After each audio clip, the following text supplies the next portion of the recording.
Shalom, shalom. Bienvenue à ce temps de partage de la parole de Dieu, un temps d'édification et d'encouragement. Je viens ce soir pour parler à chacun, pour parler au cœur de quelqu'un qui est découragé, pour parler à quelqu'un qui traverse des moments compliqués, des moments difficiles, des moments assez tumultueux, où vous vous posez la question de savoir, est-ce que Dieu vous aime encore? Est-ce que Dieu est au courant de votre existence? Est-ce que Dieu sait ce que vous traversez? Ce soir, je voudrais partager avec quelqu'un sur cette thématique, l'amour de Dieu, la réponse à tous mes besoins. Savez-vous, dans la vie, lorsqu'on traverse des moments souvent difficiles, il nous arrive de nous questionner et la question la plus récurrente qui revient à l'endroit de tout le monde, à la pensée de tout le monde, c'est est-ce que Dieu m'aime encore? Est-ce que Dieu m'aime vraiment? Si Dieu m'aimait-il, est-ce qu'il permettrait cela? Pourquoi a-t-il permis cela? Pourquoi a-t-il laissé faire? Beaucoup d'entre nous, nous arrivons au bord même de ces situations et nous n'avons plus d'autre choix que de nous donner la mort, que de nous extraire la vie. D'aucuns d'entre nous allons chercher des solutions ici et là, nous demandant est-ce que nous trouverons ces solutions ailleurs. Malheureusement, malgré les tentatives que nous essayons de mener dans l'espoir de trouver une solution, nous n'en trouvons pas nulle part. Et ce soir, je voudrais vous proposer une solution par excellence, l'amour de Dieu, la réponse à tous mes besoins. Alors, il faut déjà savoir, frères et sœurs, que tous les hommes dans leur entièreté, l'humanité dans son entièreté, est régie par des besoins. Autant que nous sommes, nous avons des besoins. Les économistes vont montrer que les consommateurs ou encore les besoins des hommes sont au-dessus de ce qu'ils en reçoivent. Nous avons le besoin d'amour, nous avons le besoin de manger, nous avons le besoin de sommeil, de sécurité, de paix et bien d'autres choses. Et autant que nous sommes, nous recherchons dans la vie des éléments basiques, des éléments qui sont communs à tout le monde, parmi lesquels la santé, besoin de santé, besoin à l'éducation, besoin d'amour, d'affection, besoin d'argent, besoin d'avoir un travail, d'avoir un logement, de se marier. Je pense pour ma part que tous les êtres humains bien constitués étant sur la terre ont des besoins qui sont des besoins communs. Au-delà du fait des besoins spécifiques, mais il y a des besoins qui nous régissent tous. Et la Bible dit ceci dans le premier texte que je voudrais lire avec nous, c'est l'évangile de Jean au chapitre 3, le verset 16. C'est un texte qui est connu de tout le monde. Il nous est dit ceci, car Dieu a tant aimé le monde qu'il a donné son Fils unique afin que quiconque croit en lui ne périsse point mais qu'il ait la vie éternelle. Alors je voudrais dire à quelqu'un que au lieu de chercher des solutions par toi-même, la première chose que tu dois reconnaître, c'est que ton véritable besoin et le véritable besoin qui est la priorité de tous les besoins, c'est l'amour de Dieu. Quelqu'un me dira, mais pourquoi l'amour de Dieu est la réponse à tous mes besoins? Vous conviendrez avec moi que dans tout ce que les hommes font sur la terre, le but pour lequel ils le font, c'est pour attirer l'attention des gens. C'est pour répondre à des besoins. Lorsque vous travaillez, c'est pour avoir de l'argent. Mais au fait, la vraie raison derrière le fait d'avoir de l'argent, c'est d'avoir des personnes qui nous aiment. C'est d'avoir des personnes qui font attention à nous.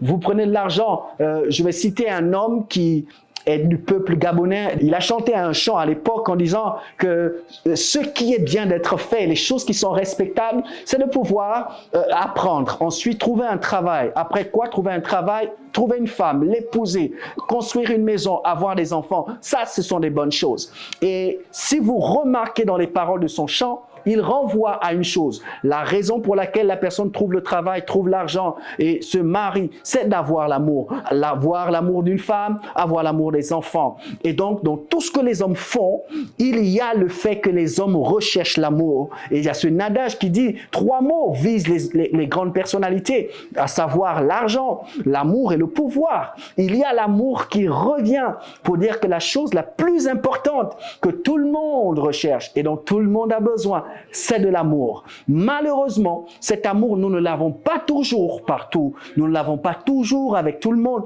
Nous ne l'avons même quand nous l'aurons trouvé. Je vais dire ce chant qu'une sœur au Gabon a chanté, Zita. Elle a dit, malgré les moments difficiles, son amour m'a gardé. Et elle continue dans son chant en disant, même quand j'aurais trouvé l'amour des hommes, mais cet amour est très changeant, cet amour est très changeant. Un homme peut te dire aujourd'hui, je t'aime, et demain te dire que je te hais. Demain te dire que je te hais de toutes mes forces. Quelqu'un pouvait dire que entre l'amour et la haine, la barrière, la frontière n'est vraiment pas énorme. C'est juste un bout de fil.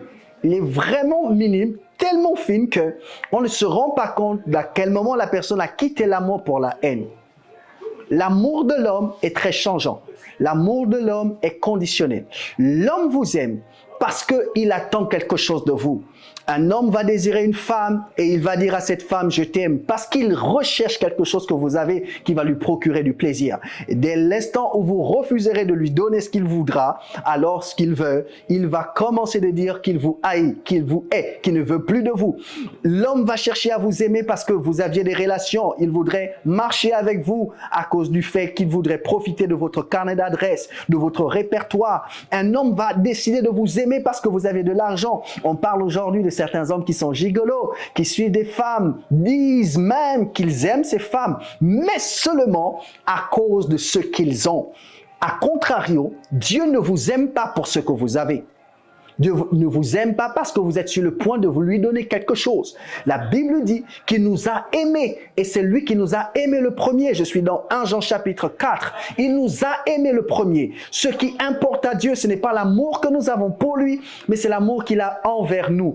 Et l'apôtre Paul et même l'apôtre Jean ayant compris ça, dans Romains chapitre 5, il dit alors que nous étions encore des pécheurs, Dieu nous a manifesté son amour en envoyant Jésus mourir pour nous alors que nous étions encore les pécheurs. Nous savons que Dieu nous a manifesté son amour en envoyant Jésus mourir pour nous, frères et sœurs. Il n'a pas attendu que nous soyons justes. Il n'a pas attendu que nous soyons des hommes irréprochables. Il n'a même pas attendu que nous soyons des hommes qui devenions passionnés de sa présence, de sa parole, de son Église avant de nous aimer. Il nous a aimés tels que nous avions été. Il est venu mourir pour nous, alors que nous étions encore des pécheurs, tel qu'il est dit dans l'évangile de Jean et tout comme dans l'évangile de Luc au chapitre 11.